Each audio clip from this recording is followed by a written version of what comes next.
Ndabaramukije cyane ndabifuriza amahoro y'Imana abane namwe umwe wese bivanye naho aherereye. Uyu munsi nabateguye ikiganiro kijanye n'impanuro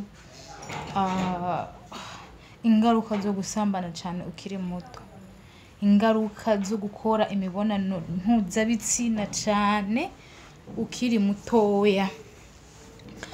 Nkuko bisanzwe muri kumwe na Nimbona Irene asanzwe abategurira ibiganiro by'ingo n'imiryango, ibiganiro bijanye n'ivyingo n'imiryango.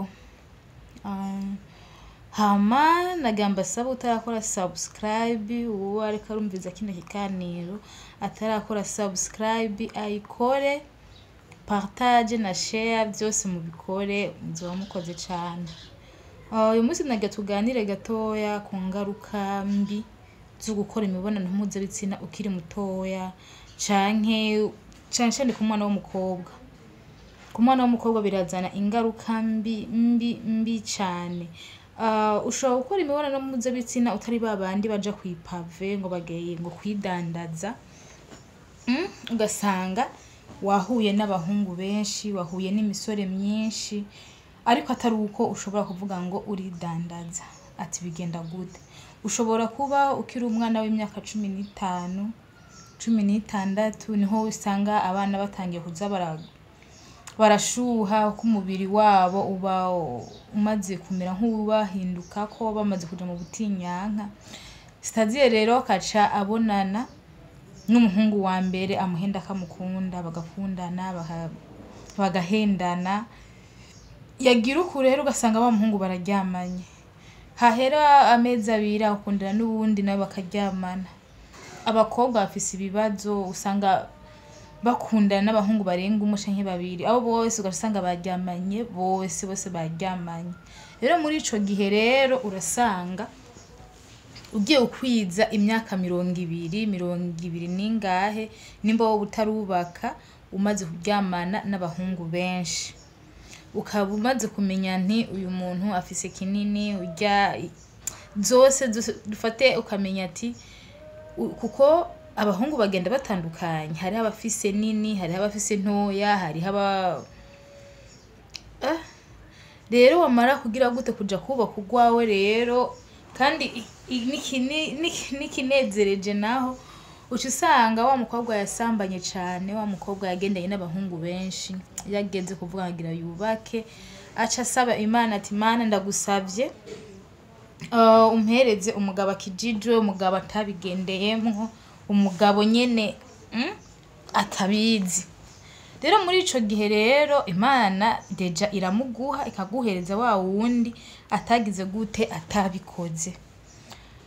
Wamara kumuja ko rero ukaje usanga we ntiyigeze abigenderamo, canke ugaje usanga afise imvyara bibondo ntoya, nawe ukaba warabonye nini, warabonye ntoya, warabonye zagutse, waragize iki, ukaje usanga ari ingo nyinshi ziko zirasambuka.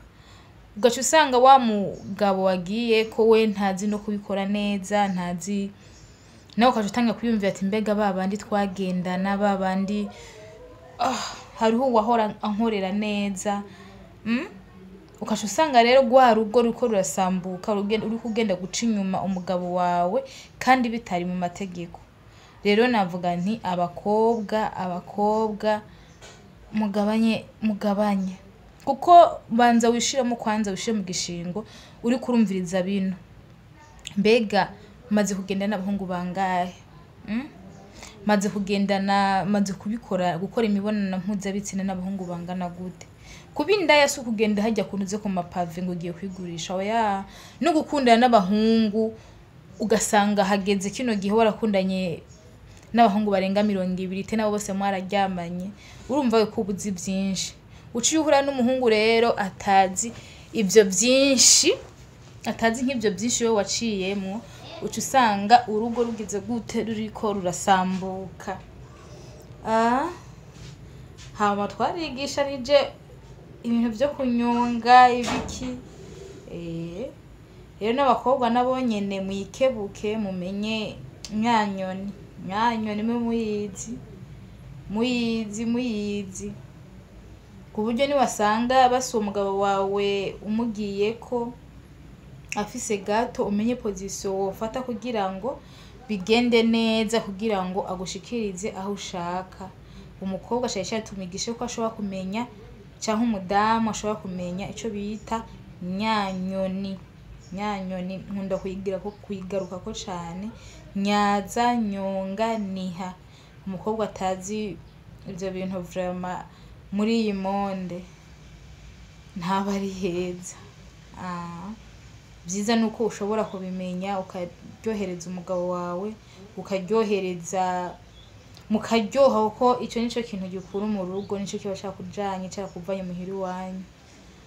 Hama umunsi ndabicisha amajambo, ndabashimiye cyane. Utarakora subscribe ayifyonde, na share na partage na comment zirakenewe. Bye bye.